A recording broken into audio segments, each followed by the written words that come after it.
Hey, what's up, y'all? I'm gonna start doing a new series of songs where I explain some of the background, the lyrics of songs. Just released a new record, XLove, on Friday, so I guess we will start there. The first track on XLove is called Burn, so let's get into that. First, just to explain the name XLove, XL is Roman numerals for 40, and I was turning 40 this year, and so I thought it would be like a good way to force myself to put a new record together by making it as like a birthday present to myself. And 40 is wonderful. There's this idea out there that like what they call it, the hill or whatever, and so you're over the hill of 40, is downhill from there. I didn't think about it too much, and then I hit 40 and I was like, this is the best. This is the best my life has been. like I'm healthier, I'm happier. Like every aspect of existence is the best version that it's been. So people are wild, and don't let anybody tell you that the 40 is anything, because life is wonderful. Anyways, let's get into Burn. This is not just a breakup song, but more of like a frustration about how the breakup is lingering, or at least the sadness and the anger and the frustration about the breakup is lingering. So let's get into that. Sometimes that happens. Sometimes a breakup comes around in a way that is unexpected, or the relationship was good for you in ways that you don't want to let go of. And so it can be, some breakups are harder than others. Sometimes you can move on like that. And I always try to. But sometimes no matter what you're doing, it takes a little bit longer. So this song is called Burn. And when I first wrote it, it's this angry guitar song. If you'd like, there's a live version of it on guitar at Dark Heart on the YouTube channel. So you can check that out to see what it originally sounded like. But when I went into Nash West Productions to work with my producer on this, Kyle Appleton, who was also the producer on Loop, he had this idea, and he's like, how do you feel about synthesizers? And I was like, what do you mean? And he played me these synth parts he was working on. I was like, this sounds nothing like I was thinking, but I do love synthesizers. If you want to hear about my history of synthesizers, you can go stream Winston the Telescreen, Let's Pretend We're Lovers. That was my first song on my first record with one of my first bands. And you can hear some of that synthesizer love. So I actually do love synthesizers. And I was listening, and I was kind of, hey, this feels kind of good. And it introduced this element that I didn't know that I wanted for this record, which is joy. These are all kind of sad songs in different ways. But despite whatever sadness is going on, there's a layer of joy in each of these songs, which just kind of happened, but just really feels right. And so this is a breakup song that, because of the way it sounds, is kind of joyful, because, you know, it's still okay. Life is still beautiful. Lyrics. Love, is this the end of us? 'Cause I've not felt you for so long. And when you've got no hand to hold, the summer nights can turn to cold. Now I see my breath in the air, it hangs there like unanswered prayer. Is this the lesson that I'm here to learn? That love's not made to build but burn. So that last sentence, if it sounds familiar, if you've listened to the other records of mine, the last record that I released was Loop. And Loop was this very dark and hopeless record, going into some of the darker parts of my own history and some of the grief and loss and addictions dealt with in the past. And at the end of that album, there is what's called a track called Benediction. And there are lines from this song Burn, which had not yet been completed, that are read there. And at the time, if you're listening to it, it sounds like I'm talking about the past, which in a sense I am, but really I knew this was like the song that I wanted to write next for the next record. So it was actually also an Easter egg to the upcoming record. So if it sounds familiar, that's why. And that was intentional. That was what I wanted to work on next. I wanted it to sound like I was fixated on the past, but actually I was giving you a view of the future, a little hint of it. But anyway, so that's the why it says love's not made to build but burn, which is kind of the theme of this song. I don't believe that. I do think that love is made to build, but not all of our love works out the way that we wanted it to, and that's okay. And so some of these relationships that we work so hard on, that we wanted so badly, that we put everything into, they don't work out. But what we did have was sometimes magical and wonderful. And so burn itself, love's not made to build but burn. You can look at it as destructive if you want to. Look, when you're listening to the song, it's your song. Like I may have wrote it in my feelings a certain way, but I may sometimes sing it a different way. Even when I sing, I might mean different things, because that's how music works. So when you're listening to the song, it can be what you want. It can be destructive, like, this didn't work out and we just burned it all down. Or it can be, the warm glow of a fire. I enjoyed the fire while it lasted. It eventually burned out, because that is the nature of fire. It consumes until there is nothing left to feed on, and then it dissipates. And that can be negative or positive, however you're feeling. That is up to you. So I'm kind of mourning the loss of this relationship, because there has been no physicality to it for a while now. This was a relationship that the romantic aspect ended, and then the friendship was still going because there was a lot of love there, at some point. And so, but there's still that physicality, the touch. I'm a very affectionate person, and when I don't have touch, I tend to start to lose my humanity a little bit. So when you've got no hand to hold, the summer nights can turn to cold. I was in Bakersfield, so if those summer nights turn to cold, you're feeling a little bit lonely, because it is hot as fuck in Bakersfield. Now I see my breath in the air, it's a reference to that coldness, that loneliness. It hangs there like unanswered prayer. That's a purposeful thing that's in there, not because I am particularly religious, or religious at all for that matter, but the reason that relationship ended surprisingly and unexpectedly very much had to do with religion. So I threw in a little prayer shout out, an unanswered prayer shout out, because sometimes the answers aren't what you expect, or sometimes you're just not paying attention. And so sometimes the answer is there and you just didn't hear it. And that can be interpreted in multiple ways. Don't think that I'm trying to swing things one way or the other. Sometimes I don't listen properly. Sometimes other people don't listen properly. Sometimes people think they're listening, but they only hear their wants. Sometimes people think they're listening and they only hear their fears. I'm not here today to judge, but it hangs there like unanswered prayer. Second verse. So if this is the end of us, I thank you for the memories, but all of ours are still boxed up, because you're afraid to let them out into the open air, where we could embrace all this love we share. But all your fears have tied us down and kept us from the heights we'd dare. This one is a little bit more, this is a frustration thing, because when I decided to resurrect the song and keep working on it and get it going, essentially the ex's Instagram, they're posting new boyfriend. and sometimes just that in general, it happens that can get you in your feelings a little bit, whether it's been a little while, whether it's been a long while, that happens. But there was an extra level of oof, because I was never posted, and my perception of why I was never posted back during that time when we were together was because I was not of that religion. They're afraid there'd be questions. Who is this? Who's this person? Let me look into them. Oh, they sing about sex and alcohol, and they do whatever they want. Oh no, they're going to destroy our churches. They're going to destroy you.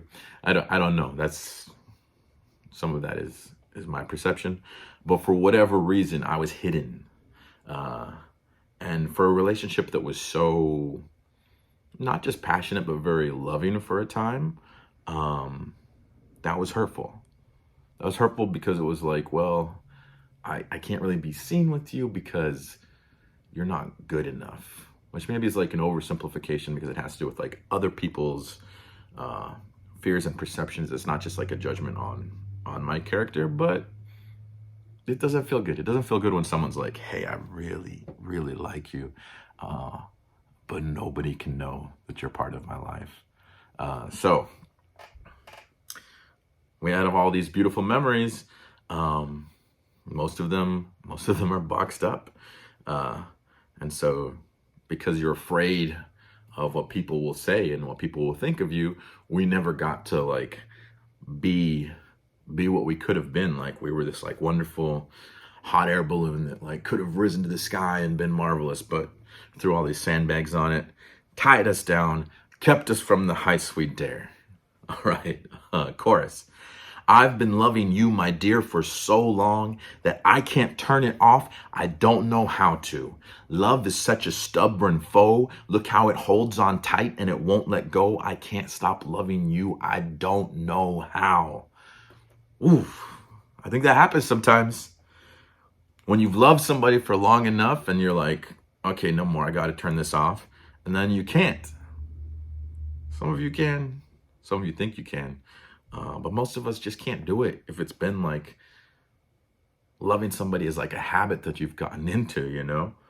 Love is a stubborn foe. Like if you've already gotten to that point where you feel and experience that love, it's not always easy to just let it go. It holds on tight and it won't let go. I'm like trying to move on. I'm trying to move on. And no matter what I was doing, this other person is still in my mind, you know, because I'm pretty wilding out there. Like if a relationship ends, I'm immediately in like 3 or 4 other relationships. But nothing was working. I was still like, oh, I think about this one person. So in this sense, I can't stop loving you. I don't know how. Whatever I'm doing, it's not working, and now I'm frustrated. Verse 3. I'm trying to keep these short, but I like to explain things. I like this verse. But if this is the end of us, I'd like to lodge a formal complaint to the head of all the universe for assigning me to a broken dream. For I will give you all I have, but you'll hold it for a while, then just hand it back. Is this the lesson that I'm here to learn? That love's not made to build but burn. This is multi-layered for me because it was very specific to that situation in the sense that I am really putting everything out there. I'm giving everything to this person. They accepted it. They loved it. Oh my God, I love you so much. This is amazing. I love what we have. Oh, actually, I'm a little bit afraid. I'll instead take it all back. Here you go. Take it all back. Ooh, that sucks. That's painful. But that's also how I feel about music. Because it's like every night, you know, be out there performing. I was performing 5 nights a week or so for a while here, and it's still the same thing. I come out, I bring everything, I put everything of myself into what I'm doing. So I'm like, whoa, this whole song, I can put myself inside this whole song. Here's this, and then I'll put my whole self inside this song. Here's this one next, and the audience, like, some of them like it, some of them don't like it. Either way, they either just reject it outright, like, no, get yourself out of here. I'm not holding this. And some of them are like, oh, this is like, I like this. This is wonderful. I connect with this. Oh, here you go. Hand it back. And then I know that's on like the micro level. On the macro level, music in general, I've been doing music forever.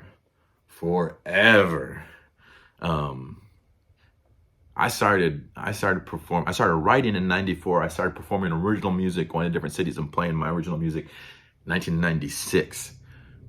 I know you're like, wait a minute, how this man's like 107. Like, I look pretty good though. Still, I'm aging gracefully.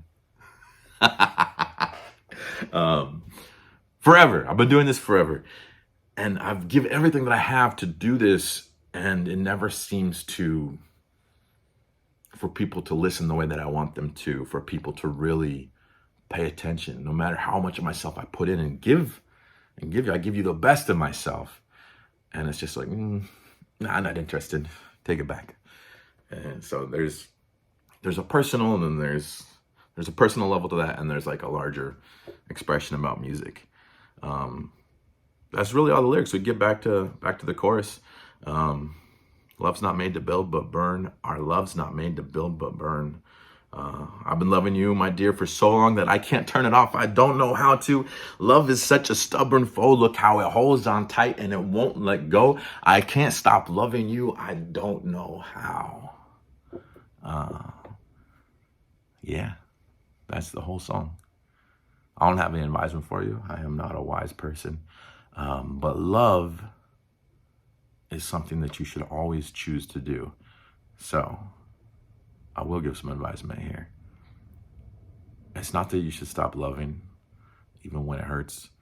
But if the person or the direction that you're going in doesn't love you back, that's them, making bad judgment.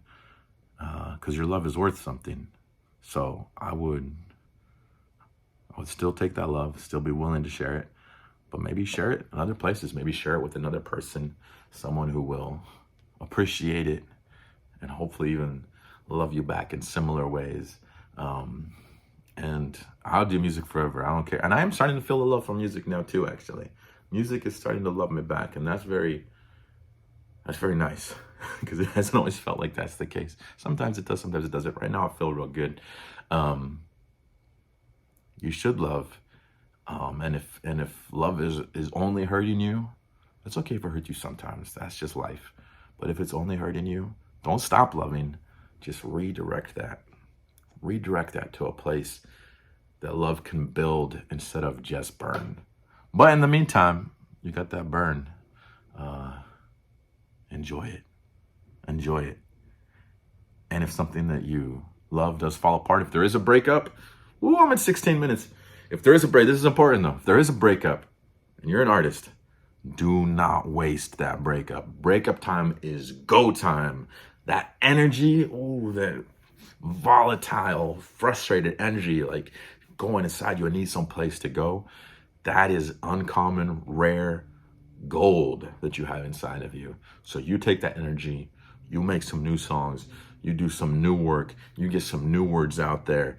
You will not always have access to that energy, so do not waste it. It is time to get to work. Breakups are not I won't say breakup. I was about to say breakups are the best. Breakups are not the best. But that's our responsibility to take, as artists, our responsibility is to take something that is painful and use it as material and fuel and forge it into something beautiful that we have to hold instead, that we can hopefully take joy in and learn from. So don't waste that energy. If you've got a breakup, time to get to work. Time to get to work, y'all. All right, thank you so much for joining me. I will be back next week, and we will talk about dating when you're lonely. Now let's just take a listen to Burn. Why not? We explained it. Let's just hear it. All right, I'll see you later.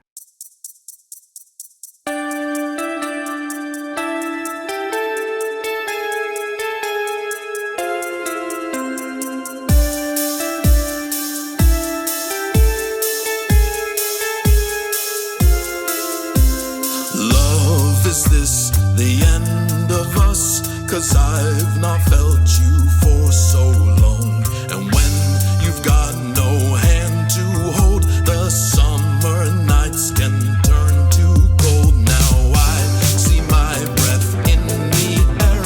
It hangs there like unanswered prayer.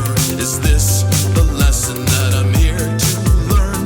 That love's not made to build but burn.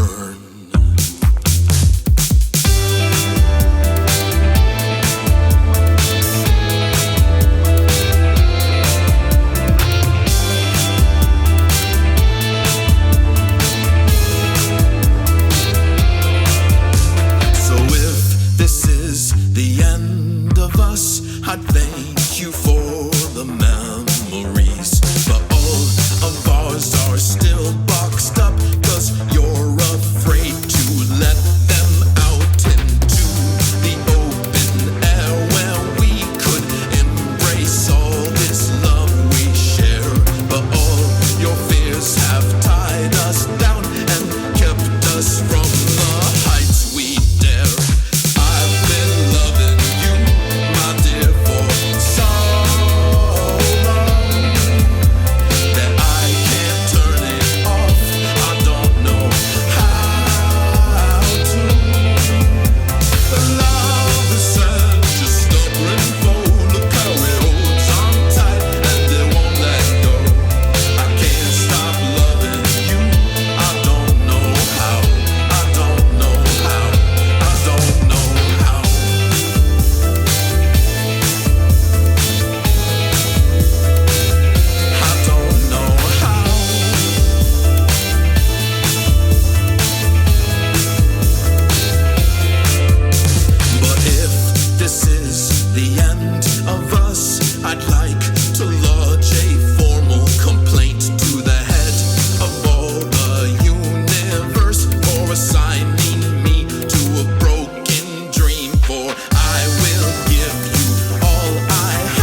made to build but burn. That love's not made to build